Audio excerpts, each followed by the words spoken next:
everyone. Welcome to the Jewhawk Talk. My name's Ariella. I'm your host, and today we're going to be interviewing Adina. So why don't you introduce yourself? Hi, I'm Adina. I'm a senior here at KU. I'm from Chicago, and I'm studying Jewish Studies in elementary education, and I'm really excited to be here. Yeah, I'm really excited you're here too. So, do you want to share a little bit about your Jewish journey? Sure, yeah. So when I came to KU, I met Zalman and Nechama both before I came, and it was very important to me to find a school with a Jewish community that I could feel comfortable in, and that was big enough but not too big. And KU is just perfect. We have an amazing Jewish community. I'm able to get to know everyone, but it also feels very big at the same time, so it's really, really nice. And when I came, I started coming to Shabbat dinners and started coming to more events. And I met some of my best friends through Chabad.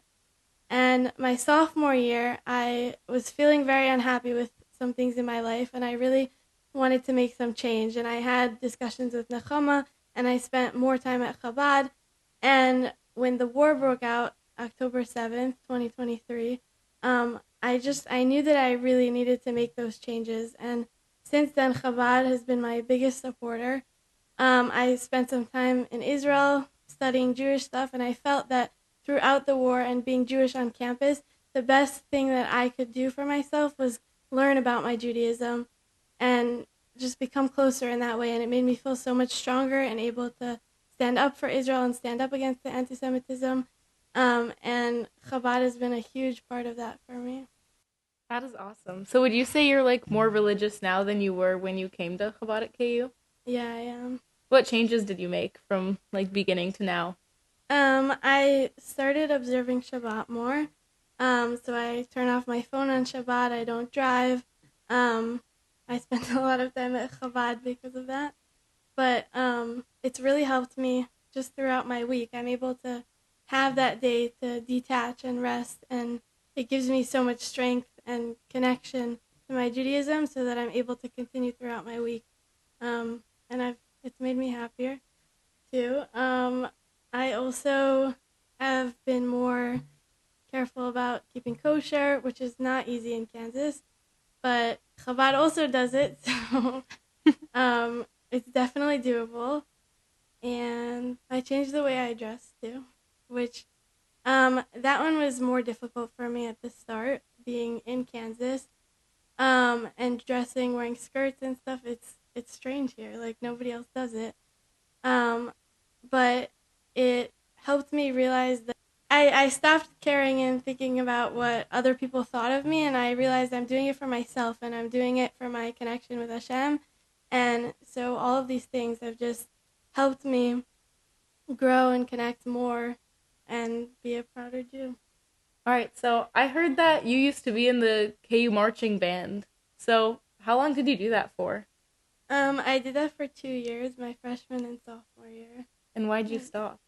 So I really had a lot of fun in marching band, don't get me wrong. It was incredible, and going to the games was like nothing else.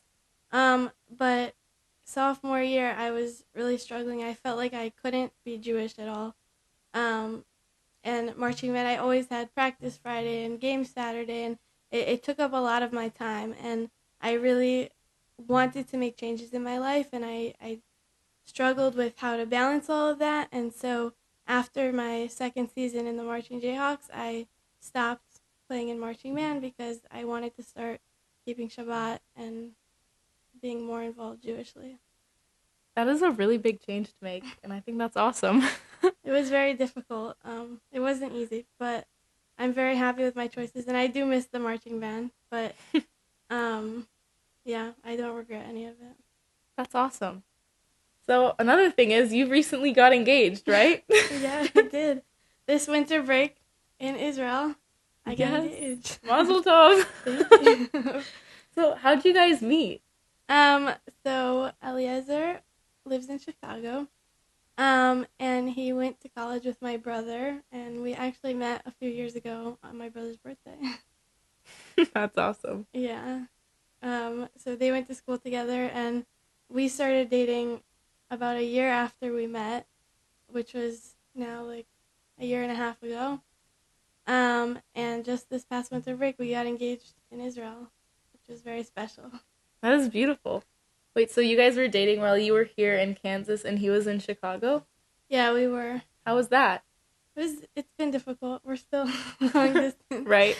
Um, yeah, it's very, very difficult. But I think something I notice is that it gives us a lot more time to talk and to talk about real things that matter and our values and looking forward to the future. And I think it's very important in a relationship to be able to talk about all those things, and not being together all the time forces us to have more conversations like that. All right, that is such like a joyful event in your life. And speaking of joy, Purim is actually right around the corner. Woo! So, Adina, do you have anything that you're going to do to celebrate Purim?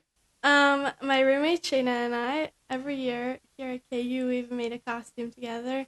And so we have a super exciting costume for the Purim party, but it's a surprise. So you have to show up to see.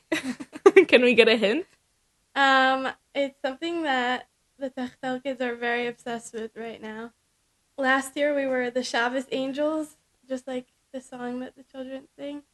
Um, and the year before we gave us the Kotel, so we're continuing our tradition, and it's super, super fun. And Purim is one of the best holidays to celebrate with Chabad because it's just crazy. Like, there's nothing like it.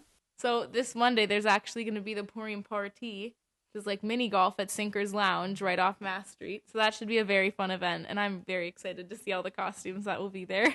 At the Purim party, there will be a raffle with 4 different baskets that you can win with super cool prizes in them. So make sure to go to that to get them. Yeah, it'll be so much fun. Everyone should come. Yes. You need to ask her what her costume's going to be. Do you have a costume, Ariella? I am actually currently still working on finding that because I made a rookie mistake this year. I sent my Halloween costumes home with my parents when they visited. Oh. So all of my current costumes that I own are at home in Minnesota. So I'm going to have to pull something together. Yeah, I will. I'll have to get really creative. So it'll be a surprise just like your costume for I think like both me and everyone else. We got like 30 hours, so. Oh, yeah, that is tomorrow. I got to lock in. All right. Well, do you have any final thoughts that you want to share?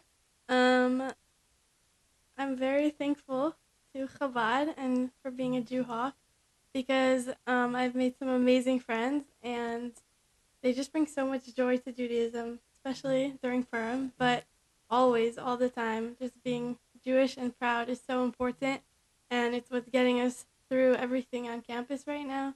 So, rock chalk Jewhawk. Yeah, Rock Chalk Jewhawk. Thank you so much for coming on the podcast this week. Thank you for having me. Yes, and then keep your eye out for the next episode.